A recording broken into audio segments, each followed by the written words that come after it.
Nakapokus na mo ka, sir. So now, done the 12 sequence. I'm going to proceed to changing the diaper. Now, going to pull down again the top sheet. Kita mo siya, oh.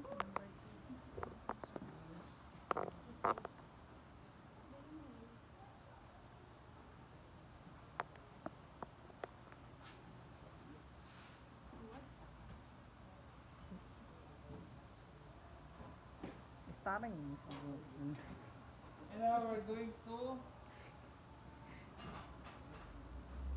open, abduct the legs, and now we're going to unfasten the plaster. Now using the clean part, we can use to clean some of the dirty on the Inner penis area. So from the penis to the groins, the sides, now we're going to fold. Now put it under the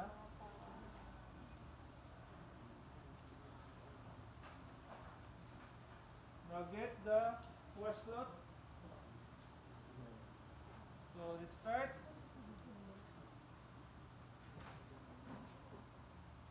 So from the penis, fold under the shaft, under the scrotum, fold, groins, farthest groins, nearest groins, fold, and the anus.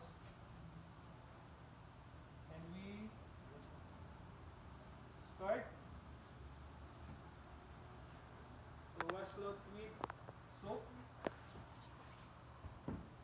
Okay, pwede natin isasaon. From the urethra, fold, shaft, glans of the penis, glans penis, fold, corona, fold, the shaft, fold under the scrotum, and under the scrotum, fold, the groins, fold, the nearest groins, fold, and the anus. Skirt, and we're going to rinse. So from the penis, fold, urethra,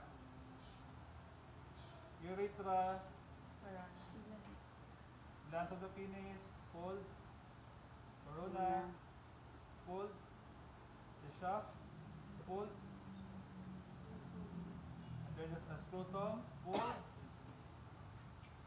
under the scrotum, fold, farthest groins, nearest groins, fold, and the anus.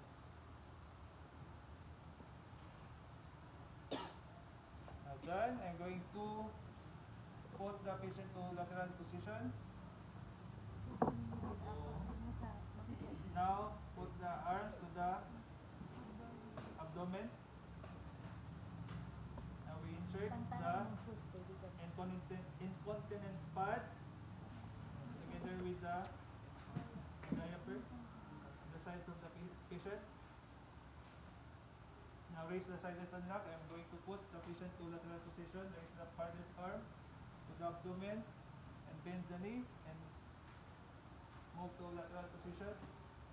1, 2, 3.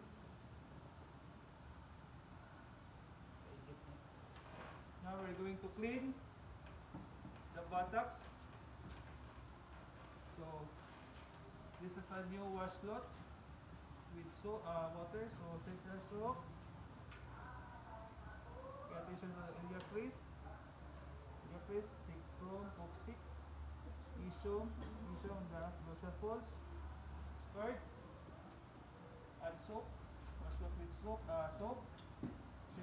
circular strokes, pay attention to iliac crease, sacrum, coccyx, ischium, and the dorsal folds. And we're going to rinse. Circular strokes, pay attention to iliac crease, sacrum, coccyx, ischium, other ischium, and the dorsal folds. Cover. Discard. Now we're going to okay, butler.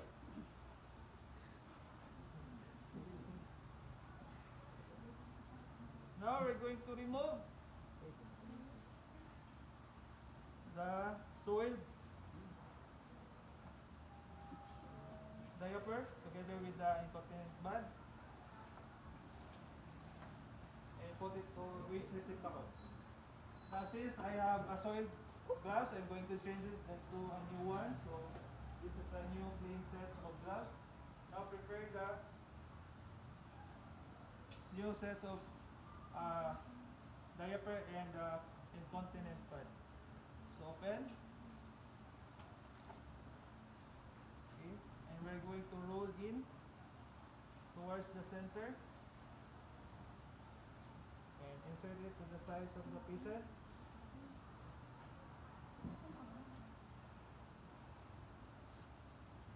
And now during this time, we can check the patient skin condition on the buttocks if there's any traces of rashes or sores.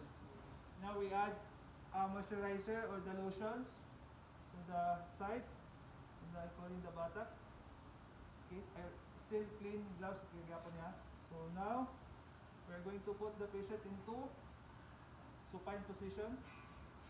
In supine position, now pull out the clean and diaper rather. In abducted position, we apply again the moisturizer to the sides, to the groins, and the upper part. Now, we put the patient into dorsal recumbent position. Bend the farthest knee and bend the nearest knee, and we're going to insert or wear the diaper. So now pull from the furthest.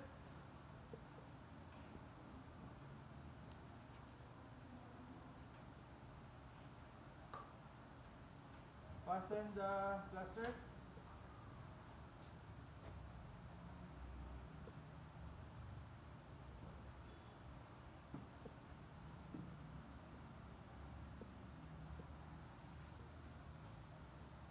Okay, ito na.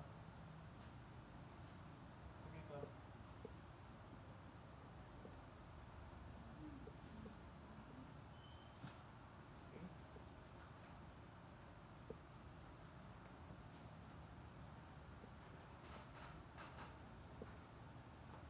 So if the patient is male, we can the front side of the diaper should be higher than the back of the diaper, and when the patient is female, the back of the diaper is higher than the front of the diaper. Okay, and now back to supine position. Dorsal position. Yeah, and that's it. This is the in bed changing the diaper. Next is the standing position. So since the patient is able to stand, our patient is weak. So standing position can be performed. Again, din ako para maklaro ninyo.